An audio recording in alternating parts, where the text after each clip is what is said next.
সবাইকে কাঁদিয়ে না ফেরার দেশে চলে গেল অভিনেত্রী দিতিপ্রিয়া রায়। টেলিপাড়ায় শোকের ছায়া। বিস্তারিত জানতে ভিডিওটি দেখুন। চিরদিনই তুমি যে আমার জি বাংলার নতুন সিরিয়াল, আর এই সিরিয়ালে নায়কের চরিত্রে অভিনয় করছে জিতু কমল আর নায়িকার চরিত্রে দিতিপ্রিয়া রয়। অপর্ণা আর আর্যর জুটি ভীষণ পছন্দ দর্শকদের। চ্যানেলের অফিসিয়াল এই ধারাবাহিকের প্রোমো থেকে ভিডিও চোখ পড়ছে শুধুমাত্র অনুরাগীদের প্রশংসায় ঝড়। কোনো নেগেটিভ ফিডব্যাক নেই এখন পর্যন্ত। SR অর্থাৎ নায়ক আর্য সিংহ রায়ের প্রেমে হাবুডুবু খাচ্ছেন মহিলা ভক্তরা। তবে খুব শীঘ্রই নাকি গল্পে ধামাকাদার টুইস্ট আসতে চলেছে। তাহলে কি সেই টুইস্ট বন্ধুরা?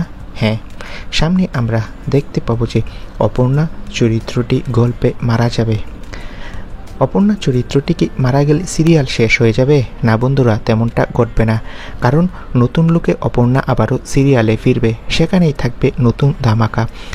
আপনারা সবাই অপেক্ষায় থাকুন, সামনে অনেক বড় ইন্টারেস্টিং টুইস্ট আসছে। তবে একটা কুচক্রি মহল দাবি করছে বাস্তবে নাকি দিতিপ্রিয়া মারা গেছে। বন্ধুরা, বাস্তবে সম্পূর্ণ সুস্থ রয়েছে দিতিপ্রিয়া রয়। আসলে সিরিয়ালে তার চরিত্রটি মারা গিয়ে আবারও নতুন লুকে ফিরবে। তোমরা কে কে দিতিপ্রিয়ার অভিনয় দেখতে পছন্দ করো? কমেন্ট করে জানাও। ধন্যবাদ।